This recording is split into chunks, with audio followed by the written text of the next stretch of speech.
Hello friends, welcome to my new another blog. তো আজকের ভিডিওটি হলো সেই বাচ্চা কচ্ছপটি নিয়ে। তো তাকে আমরা তো বিলে ছেড়ে দিয়েছিলাম। তো দেখো কিভাবে সে তার গন্তব্যে পৌঁছিয়েছে, সেটাই আজ তোমাদের এই ভিডিওতে জানাবো। তো সম্পূর্ণ ভিডিওটি দেখার জন্য সবাইকে অনুরোধ করা হলো। কচ্ছপ কিন্তু আমাদের প্রাচীনতম প্রাণীদের মধ্যে অন্যতম একটি প্রাণী। সো এরা লক্ষ লক্ষ বছর ধরে এভাবেই পৃথিবীতে বিরাজমান। তো তোমরা জানো কচ্ছপ কিন্তু অনেক ধীর গতিতেই হাট চলাচল করে, কিন্তু ওদের লক্ষ্য কিন্তু স্থির থাকে। তারা কিন্তু সঠিক সময় তাদের লক্ষ্যে পৌঁছিয়ে যায়। আর এই কচ্ছপের অনেক প্রজাতি আছে, কিন্তু পরিবেশ দূষণ ও আমাদের মানুষদের আক্রমণের কারণে তাদের এখন বিলুপ্তি প্রায় পৃথিবী থেকে। কিন্তু উপমহাদেশগুলোতে এইগুলোকে বেশি দেখা যায়। আর এদের আয়ু হয় কিন্তু অনেক দিন, 100 থেকে 150 বছর। তোমরা কি জানো? না জানলে অবশ্যই কমেন্ট করে জানিও কিন্তু। তো আমরা তো এই কচ্ছপটিকে বিলের ভিতর পেয়েছিলাম। তো আমার সত্য বাবা খেলা করার পরে বলল যে মা চলো আমরা এটিকে বিলে ছেড়ে দিয়েছি। তো দেখো কচ্ছপটি আস্তে আস্তে বিলের ভিতর তার পরিবারকে খুঁজতে খুঁজতে যাচ্ছে। তো চলো দেখো ও কিভাবে চলাচল করছে, আমরা দেখি। ও কিন্তু অনেক ধীরে স্থির চিন্তা ভাবনা করেই চলাচল করছে আর ওর পরিবারকে খুঁজছে। তো আমিও পিছন পিছন গেছিলাম তাকে ভিডিও করতে, দেখি সে কোথায় যায় কিভাবে। কচ্ছপটি যখন আমরা ছেড়ে দেয় আর ও যখন চলে যাচ্ছিল, তখন আমার শুদ্ধ বাবার মনটা তো একদম খারাপ হয়ে গেছিল।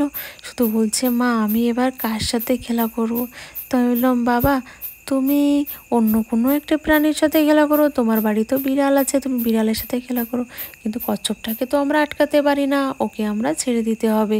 ওকে আমরা কোনোভাবেই আটকাতে পারবো না। আর তোমরা দেখো ও বুঝতে পেরেছে যে ওর পিছন পিছন আমরা আসতেছি।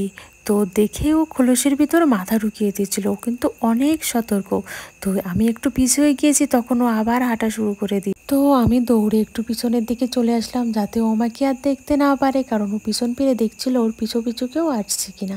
তখন ও আবার সামনের দিকে চলে হাঁটতে হাঁটতে আর ওর পরিবারকে খুঁজছে, শুধু ভাবছে যে আমার পরিবারের লোকজন কোথায় গেল।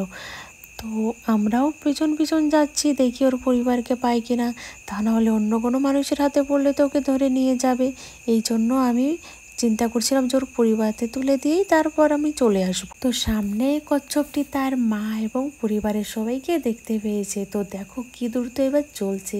তো আমি দূর থেকে এবার ভিডিওটা করার চেষ্টা করছি, কারণ আমাকে দেখলে তো ওর পরিবারের সবাই চলে যাবে, তাই আমি আর পরিবারদেরকে ভিডিওর সামনে আনার চেষ্টা করিনি। আরে বাচ্চা কচ্ছপটির মা যদি চলে যায় তাহলে তো আবার ওর মাকে আর খুঁজে পাবে না, এই জন্য সামনে গিয়ে ওর পরিবারের কাউকে ভিডিও করিনি।